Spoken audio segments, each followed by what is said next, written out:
So today's the next day. We went to IKEA yesterday. We got a bookcase for Amelia's room. She just has some books and some toys that are kind of all over the place. We're going to put together the bookcase, and just Amelia and I, because Daddy went to work. And then we're going to go over I asked some Q&A questions on Instagram. So we're just going to answer some questions while we're putting together the bookcase. Let me show you what we're working with first. So we do have kind of a mess going on right now in her room. As you can see, we have just things everywhere. We kind of just threw things in here yesterday when we came in. That's the bookcase. We're going to put that together for her. Those are like little drawers that you put inside of the bookcase. I figured we can put some toys in that way. This is where we're currently holding her toys, blankets, miscellaneous things, but it's not practical. And honestly, it just moves from this corner to that corner, and we just switch it back and forth because we can't decide what to do with it. Her books are currently here, the bottom. And then we have some toys up top, and then just miscellaneous Daddy's pants that he was ironing and dirty clothes. So we currently are in Connecticut. We just moved here from Pennsylvania last year. We did not know that we were pregnant with Amelia when we moved here. We moved because we wanted to kind of just see if there was something else out there for us. We really didn't have a reason to come. We were kind of familiar with Connecticut because Jake's brother and sister-in-law also, well, my brother and sister-in-law as well, they live here. They just live maybe 30 minutes away. So we had been to Connecticut. Brought you back at a better angle so you can see Amelia. I have some of the questions you guys asked us on Instagram. Okay, when did I receive Amelia's diagnosis of Down syndrome? So that's interesting. So she was a birth diagnosis. We did find out at different times. So Amelia has a rare heart defect called Epstein's anomaly, and we found out at her 20-week appointment. Sorry, it's a long answer, but there's a reason why. We found out at her 20-week appointment. So we were told that she has this rare heart defect that basically she may not live, and so that kind of scared us and stressed us out and was really a hard time for us from the 20-week appointment until when Amelia was born. So she had Epstein's anomaly, so we were getting cardiac ultrasounds done weekly. We were getting echoes done weekly, sometimes bi-weekly. So they were really watching her and I during the whole process because they didn't want her heart to get worse, and if her heart got worse, then she might have had to come early and things like that. We were told that she might not survive, and if she survives throughout pregnancy, that she might not survive birth. And so they were prepared for us in the beginning. I had to deliver in the OR and in the operating room, and that meant that they had a team for me and a team for Amelia. And the team for Amelia was they had about 15 people for me, 15 people for her, doctors, nurses, people from the NICU, people from cardiology. It was just a mixture of everyone, just to make sure they could respond, because like I said, they didn't even think she was going to survive. So it was preparing for worst case and hoping for best. So we were in different rooms because once I had Amelia, they had to immediately take her, and they brought her into the room that's connected to the operating room, and where all of her doctors were. They hooked her up to oxygen immediately. They did all of their, took blood work. They did all of these things. The doctor was there watching over, having everyone do everything. Jake was with her the whole time. That was a discussion we had because we knew what was going to happen. He immediately went with her and stayed with her the whole time. Sorry, it's a little emotional, but it's fine. She's okay. Everything's good. But, So Jake was with her, and the doctor had noticed some characteristics in Amelia. and it was, you know, her almond-shaped eyes and her hands and her toes. You know, sometimes there's a little bit of spacing, extra spacing in their toes, and, you know, her almond-shaped eyes, things like that. So they noticed, the doctor mentioned it was a possibility, so he told Jake when they were in that room. I don't know Jake's response when I talked to Jake. He just kind of, you know, it is what it is. She's here. We were just happy that she was alive, and kind of just, okay. Like, that's all you say. And then I found out 2 seconds later, the doctor came into the operating room. Her doctor came into the operating room after she was okay and stable and all hooked up on her machines.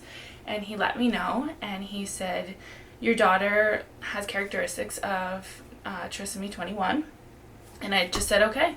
And that was it. And the doctor walked out, and the nurses were confused by my response. And the one nurse I remember asked me, and she was like, do you know what that is? And I was like, yeah, that's Down syndrome. And I just nonchalantly just kept going. And I was still in the operating room too, or on the table to finishing delivery. So it was very quick. She's like, do you know what that is? And I was like, yeah, it's Down syndrome. So that's how we found out. They did tests, and it was confirmed, I believe, like 2 or 3 days later. So with Amelia's Epstein's anomaly, we actually, because we were getting tests all the time, I was very good at watching every single detail of her results, and any test we had, the echo and anything, I looked at every single result. So when I looked at them, I saw that there was no nasal bone in the one. I didn't question any doctors. I didn't ask anything. I brought it up to Jake, and I just said, this is what I saw, and I know that sometimes if there is no nasal bone, this could be a possibility. We were not told anything else. We weren't even told about that. I just saw it in her paperwork. So the conversation was like 2 seconds long, and it was suggested when I had brought it up to Jake, but that was it. That was the end of it. To us, it didn't matter. We were hoping she was going to survive birth, and just, you know, praying that everything was going to turn out okay. So to us, it didn't matter. So that was how we found out about her Down syndrome, trisomy 21 it's called. She, on her paperwork, she has translocation Down syndrome, but we will find out like in November when we go to her Down syndrome clinic about her exact genetics, which would be, I'm so excited for that. So that'll be very interesting to find out. What are you doing? Here. I'm just trying to build your bookcase. Here. She doesn't like to sit still, so she's just rolling away. So that was one of the questions. So that was a very long answer, but it kind of goes into some of the other questions you guys had already asked, and so I was kind of answering. So what is Epstein's anomaly, and is it related to Down syndrome? That was the next question that you guys had. Epstein's anomaly it's a congenital heart defect. It is, you have 4 chambers of your heart. I'm not really getting anything done, but after this I will. You have 4 chambers of your heart. There's a left and right valve in those chambers. Her right valve, so your valves are supposed to be like this, and basically what they do is they go up and down, and they regurgitate. So they'll allow regurgitation, or they'll allow blood flow to go through, and they close and they stop it from going through at that point. So with Epstein's anomaly, you have a left and right valve. That right valve is stuck like this. So what happens is it doesn't close all the way, and now you're allowing blood flow to come back and forth when it's not supposed to. It's supposed to just shut off, and that's it, and then it opens and shuts, and now it's like this. So you're just having this happen. So it's not really doing its job like it's supposed to. So for her, we're just watching. So she has moderate to severe regurgitation. She also has other medical things related to her heart. She had a PDA closure during the NICU stay. And yeah, so that she does have other things, but that is the main thing. The question was, does it relate to Down syndrome? No, Epstein's anomaly does not relate to Down syndrome. That was why it wasn't on our radar. Babies with Down syndrome are likely to have, not likely, it is common, it's not uncommon, to have heart defects, ASD, VSD, different heart defects. Epstein's anomaly is not one of them. It's not one of the ones that you hear of. I am in a Down syndrome group. I'm in multiple Down syndrome groups. I'm in Epstein's anomaly groups. And in neither group do people have both. So hopefully maybe there's one out there. Well, hopefully not, because I don't want anyone else to have it. But maybe there's other kids out there or other adults out there who have Down syndrome and Epstein's anomaly, but I have not heard or met anyone with it yet. Yeah, so that was Epstein's anomaly. So the next question is, what is on her head? Why does she have it, and how long will she have it? Okay, so Amelia has a dock band on her head. That's what this is. And it is because she spent 7 weeks in the NICU. So when Amelia was born, I told you she had to be on oxygen. She had a bunch of tests done, all these things done that required her to be in the NICU. She also had 2 procedures done. The first one was unsuccessful. She was intubated for a while, which means she was on her head, or like she was laying down, and so her head was flat the whole time, which caused a flat spot in the back of her head. It's called plagiocephaly.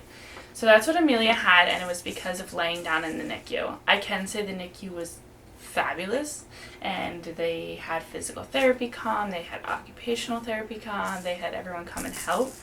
But when you're intubated for 3 weeks and you physically have a tube and you can't move or rotate or do anything, then it's gonna happen. I mean, it's inevitable. Their heads are so moldable at that time. So she has the helmet. This is her second round and her final round of the helmet. The first round was 2 months long. The second round is 3 months. So I go to the, after the first 2 months, it was weekly appointments. So I go to the doctors with her every 2 weeks now, and they check it and they reshape it. Like, they check the shape to make sure everything is good. Try to find this piece. Here's one. So they check it, they make sure the shape is good, and then they reshape it towards her head, which is awesome. So that's what she has. So we have about, I would say maybe, I don't even know, 4 to 6 weeks left. I don't even keep track. I don't even know what today is. So that's that. Let me see what the next question is. Has she started occupational and physical therapy? Yes. So she started in the NICU. They were fantastic with it. And then the NICU actually set up or let us know what to do, and we set up for outpatient physical therapy. And then also we contacted our state to see if we could get qualified for physical therapy and occupational therapy to come to our house. And Amelia's birth diagnosis of Down syndrome qualifies because some of you may not know, but if you have Down syndrome, you have hypotonia, which is low muscle tone. So it takes them a lot longer and a lot more work to be able to build their muscles. And yeah, it's a month. She did have it. Hey. Come here. She did have it outpatient when we ended up getting COVID as a family a couple months ago, and it was very hard to get an appointment after that because obviously I had to cancel her appointments because we're not going there if we have COVID, and it was within the time frame. So we have to set that back up. But she still gets physical therapy and occupational therapy twice a month. We also have a visiting nurse that comes weekly. She comes to answer questions and check Amelia's weight. We want to make sure she's gaining weight. For her heart, the stronger she is, obviously the better. As of right now, Amelia we don't have any plans of surgery or anything for Amelia. Thankfully, she's been doing so good. So what they'll do is they'll just keep track of her for about it'll change as she gets older. It'll be like every month, and then every 3 months, and then every 6 months. for a long time, and then they'll go from there. But so far she's doing fabulous. Hi. Say hi. She may need surgery in the future, but right now she is good. They said that she doesn't need it. So we love that, right? Hi. You just want to be held, huh? You just want to be held. Say hi. Alright, let me see your other questions. I'm clearly not getting much of the bookshelf done. How am I doing now that I'm back at work? So I was home. I was on maternity leave for 4 months, and then I went on a unpaid leave for 3 months because I didn't have anyone to take care of Amelia, and Amelia was on 24/7 oxygen, so it's very hard to find, actually it was impossible to find a daycare who would be willing to accept her on oxygen, which is a long story in itself. If you want to hear more of that, I can answer it on the next video, but it was a long process. Couldn't find any daycares or anyone willing to take care of her. So I took an unpaid leave for 3 months, and I told myself if I couldn't find an answer by the end of the 3 months that I was going to stay home and quit my job. So I did find, I'm grateful that my mother-in-law is actually the one who takes care of her during the day, so it worked out best. So you want that? There you go.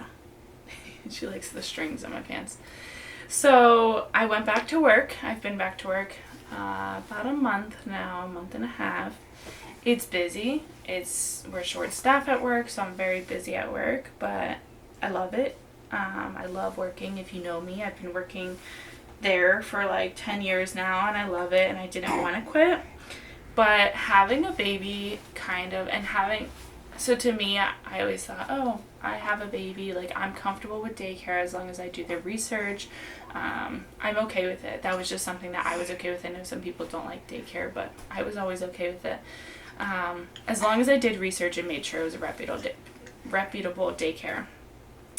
So when I had a baby who had medical complexities and no one would accept her, and I went through obstacles and trying to contact the state and all of these other things that were happening, I was like, well, maybe I'm not supposed to go back to work. Like, I never thought this is how it was going to go, and maybe I'm just not supposed to go back to work. So it was a long battle. I went back to work. Everything is going great. I'm very busy. We're very busy. Yeah. Hi. But it's going good. She does keep me up sometimes at night. I am tired sometimes, but that's why they have caffeine, and it works great. Right? And she's good. I mean, you just get up a little earlier to give her medicines in the morning. You just have to give her medicines before bed. I mean, Grandma takes care of them in the middle of the day. So she is not on oxygen at the moment. So she went from 24/7 oxygen to nighttime oxygen. My difficulty with nighttime oxygen is that Amelia likes to grab it and take it off of her face. And so our solution was she takes it off her face, and then that cord is like loose in her crib, and I'm not comfortable with that, because if she's in her room, in her crib, and I'm in my room, I don't know that her oxygen came off and it's now wrapped around her body. That's not okay with me.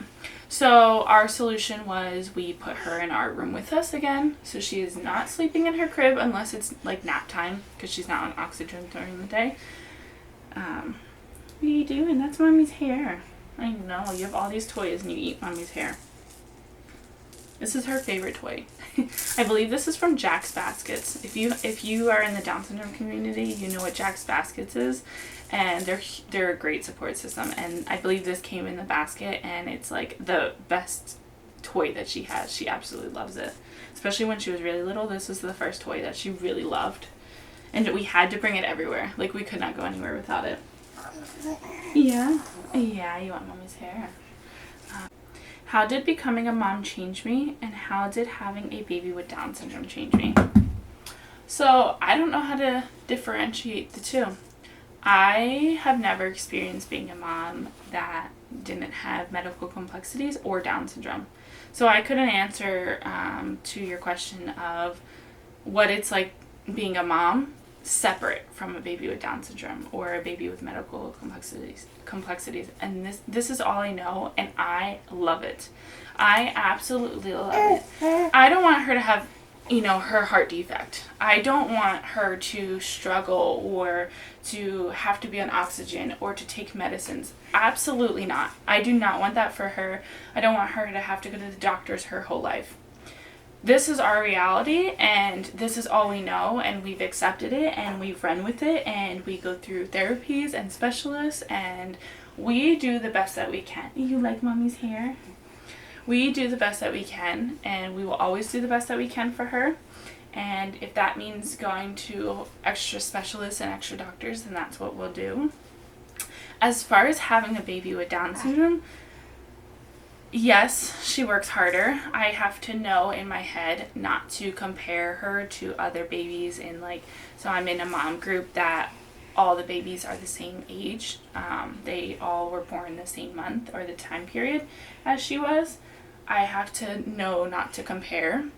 I don't have other kids to compare to, so that's very easy. I can't just be like, oh, this kid learned at this pace and Amelia's behind in this.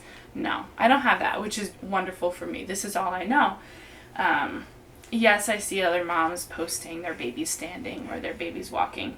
I don't care. It really does not bother me. Not yet, at least.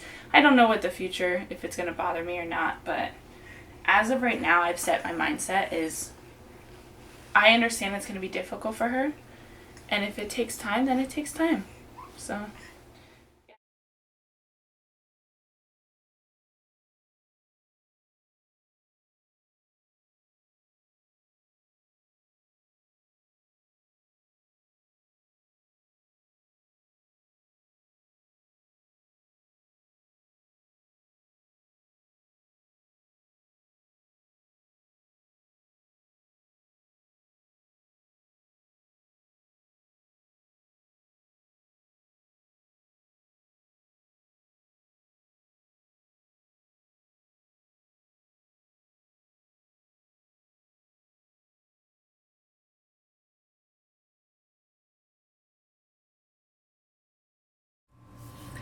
I'm now putting Amelia's books on her bookshelf.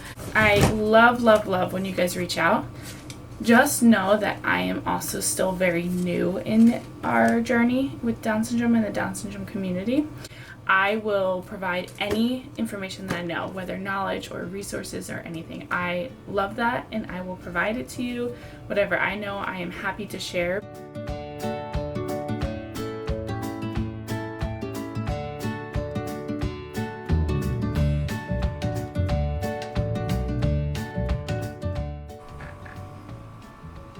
So this is cute. This is actually a little thing that was sent by somebody on Instagram for Amelia. That was very sweet. And then they sent this as well, actually. It's from Pottery Barn Kids. It's really cute. Amelia actually likes this because it's the perfect height for her to be able to lean on, which is really cool. This is from Love Every. Love Every sent this to Amelia. And this is also the perfect height. I really actually like these two because if I put these in front of Amelia, she can lean on them, and it's like perfect for her to work out her arms. And then she's working on putting the balls into here, and she does really well. She actually really likes it. So Love Every sent that. It was really sweet, so thank you to them. And then these are also from Love Every. It's like a little puzzle and then stackables. These are from a friend of mine from when I used to live in Florida. Her name is Bailey. She's amazing. Those are from her. Some books that we got, some more books, and then I filled these two with like little toys, some instruments that we received. Yeah, so that's basically it. Alright guys, so we're just going to end the vlog here. Thanks for joining us. We hope you stick around. Subscribe, like, comment, help grow this account. We'd like to kind of share our journey with you guys and give you more information on Down syndrome and Epstein's anomaly and just see the fun things that we do. Alright, we'll see you next time. Bye.